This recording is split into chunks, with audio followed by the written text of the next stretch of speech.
はるかのザリアルジャパニーズポッドキャスト。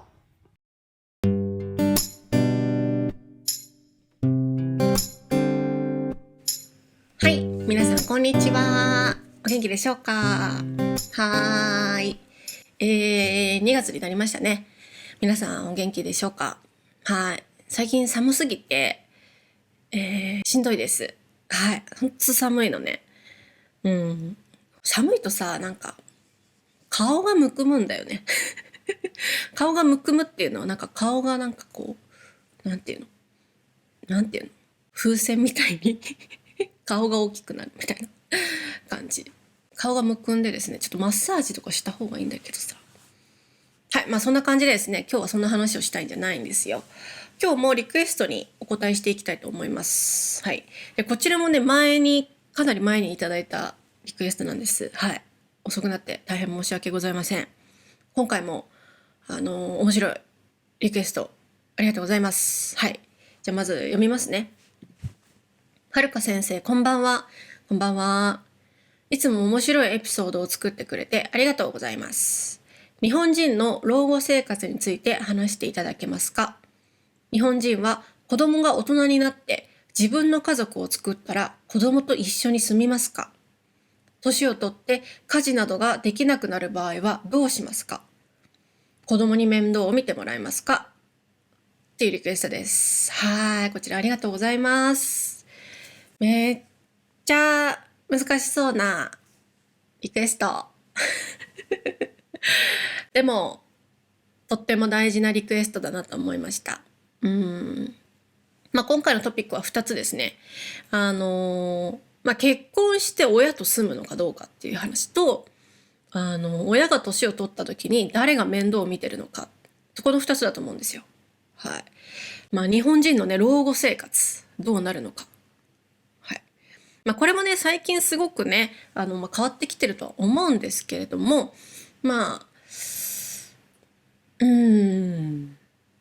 日本はね、少子高齢化という問題がかなり深刻になっておりまして、どういう問題かというと、子供が少なくて高齢者の方が多い。なので、高齢者の世話をする、介護をするのがどうするのかっていうのがやっぱ日本の今の大きな問題になっていると思います。はい。で、ちなみにですね、ちょっと調べてみました。これ多分2020年とか2019年くらいの情報になるんですけど、既婚者、結婚してる人ですね。既婚者とその親の同居、一緒に住んでるかどうか。同居は、なんと全体の約23%。だそうです。はい。23% の人が親と、結婚した後も親と住んでいるということですね。これは多いのか少ないのかわからない。他の国に比べるとどうなんでしょう。で、近居は約 52% となっている。はい。近居っていうのは近くに住んでいるということらしいです。はい。初めて見た言葉なんですけど、近居の、定義なんですけど、そのグラフによると、車で約15分ぐらいの距離を、近い距離と考えて近居って呼んでるみたいなんですけど、それが 52%。はい。私は近居ですね。親、車で5分ぐらい。めちゃくちゃ近い。親が車で5分ぐらいのところに住んでるので、私は近居になります。近居 52% は多いね。はい。でもこれはね、場所によって違うと思いますね。やっぱ東京とか、大阪とか京都みたいな大都市は、一緒に住むような大きい家もないし、ね、親と離れて暮らしている人も多いと思うので、親と同居している人は少ないんですけど、やっぱ田舎の方に行くと、大きい家に、2世帯住宅って言いますけど、2つの家族、親と子供の2世帯が住んでる。すごいところでは3世帯とかありますよね。おじいちゃんおばあちゃん、親、子供みたいな3世帯住宅とかもありますよね。はい。はい。皆さんの国はどうでしょうか？そして皆さんの家はどうでしょうか？ね。これね、どうなんだろうね。親と一緒に住むって。もちろん親との関係もあるんだけど、問題は自分の親だったらいいよ。でも私の場合は例えば旦那さんの親、義理の家族と住む立場の人が絶対生まれるわけじゃん。私の両親だったら旦那さんは義理の家族と住むことになるし、旦那さんの家族と住むんだったら私は義理の家族と住むことになるから、全ての人が本当に幸せに快適に暮らしてるのかって言われたらそうではないと思うんですよね、この問題。っていうのもですね、最近の夫婦の離婚原因なんですけど、いろいろあるんですけど、なんと第5位がですね、家族親族との折り合いが悪いが離婚理由の第5位になってるんですよ。家族親族との折り合いが悪いっていうのはどういうことかというと、仲が悪いってことですね。家族とかと。はい。これはね、あるよね。これ嫁姑問題って呼んだりするんですけど、お嫁さん、奥さんと、旦那さんのお母さんが仲悪い、嫁姑問題って言うんですけど、これはかなりね、問題があるよね。私絶対に無理。絶対に一緒に住めない。旦那さんの、お母さんは、ちょっといろいろあって、今まで一回も会ったことないんですけど、もし、住むとか、どんな人でも、私は絶対に嫌です。絶対に嫌。結構なんていうの、田舎の方だと、やっぱ、ちょっと昔の考え方の人とかも結構多いので、奥さんは家族全員の、両親の分もご飯作りなさいとか、掃除しなさいとか、車で送り迎えしなさいとか、そういうふうに言う義理の家族もいるようです。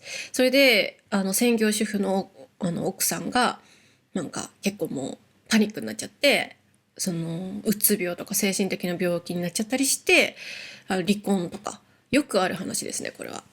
はい。これは日本だけじゃないと思うんだけどね。女同士ってやっぱりいくつになってもめんどくさいんだよな、これ。はい、そんな感じです。はい。次ですね。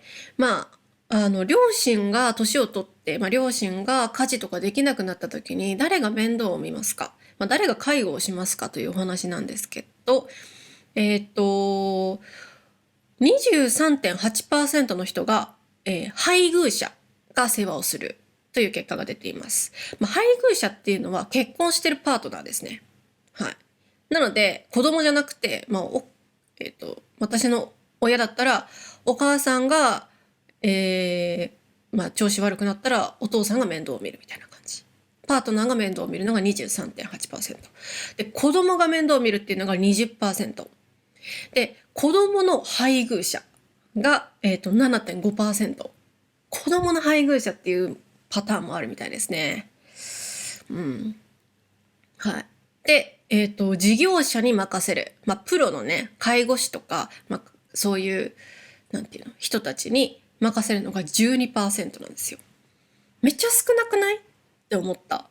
結構やっぱ皆さん家族の中でそういう介護をされる方が多いようですね。でも最近このなんか介護問題っていうのがかなり起きていて、介護が苦しくて介護してる人が病気になっちゃったり、精神的な病気になっちゃったり、介護が苦しくて親を殺して自分も死ぬとか、そういうこととかね、あるので、私はこの事業者、もうプロの介護士に任せた方が絶対にいいと思うんだけど、それが嫌だっていう人もいるだろうし、お金的な問題で任せられないっていう家族もね、いるんだなと思います。はい。で、そのうち、全体的に 65% の人が女性らしいです。介護してるのは。子供だったら、娘が、私みたいに娘とかが面倒見るようなんですよね。だから介護してる人の中では一番は女性が多くて、パートナーの人が介護したり、子供が介護したりしてるようですね。はい。で次、もう一つね、問題がありまして、なんと、介護をしている人の年齢。なので、お世話をする人ですね。お世話をする人の年齢がめちゃくちゃ高いんですよね。60から69%の、60から69歳の人が 30%。はい。ってことは、60、69の人が世話してるってことは、介護されている人たちは多分80、90ですね。うん。で、70から79歳の人が 26.5%。で、80歳以上が 16.2% なんですよ。恐ろしいですね。だからどういうことかというと、高齢者の人が高齢者のお世話をしているっていう状況がかなり増えてる。これ専門的な言葉があって、老老介護っていうんですけど、老人の老が介護ですね。はい。80歳以上の人が 16.2% の人いるんですよ。って感じ。だから80歳が世話をしてて、でもしその人の、配偶者、結婚してる人がその介護が必要な人だったら、80歳80歳の介護、80歳の人の親を介護してる場合だったら多分80歳と100歳とかになるってことで、恐ろしい。一番はやっぱり事業者、介護業者に任せるとか、なんていうの、高齢者施設に入れるっていうのが一番のいい方法なんだろうけど、なかなかね、入れられない状況があるんですよね。例えば、空いてないとか、お金が高いとか、他人に任せたくないとか、そういういろんな事情があって、家族内で面倒を見るっていうのが日本ではかなり多いようです。はい。皆さんいかがでしたでしょうか。ちょっといろいろ数字が出ててちょっと分かりにくかったかもしれないんですけど。ね。難しいよね。高齢者が増えている世界なんだけど、世界というか日本がね。なんだけど、そういうふうに介護の問題をどうにかしなきゃいけないのもあるんだけど、政府的には子供を増やすという対策もしなきゃいけないよねっていう。結婚したいと思ってる人も減ってるわけだから、子供もどんどん減ってくんだよね。だから政府は、今生きている高齢者のその介護問題もなんとかしなきゃいけないし、これから生まれてくる子供たち、未来への投資ですね。子供たちのための対策も何かしなきゃいけないので、この2つのね、バランスをどう取るのか、ねっていう感じです。はい。遠い未来ではない気がするので、私は結構真剣に考えていきたいと思います。はい。そんな感じで、ぜひ皆さんの国の事情もコメントとかで教えてください。はい。それでは、今日は、日本の老後生活についてでした。は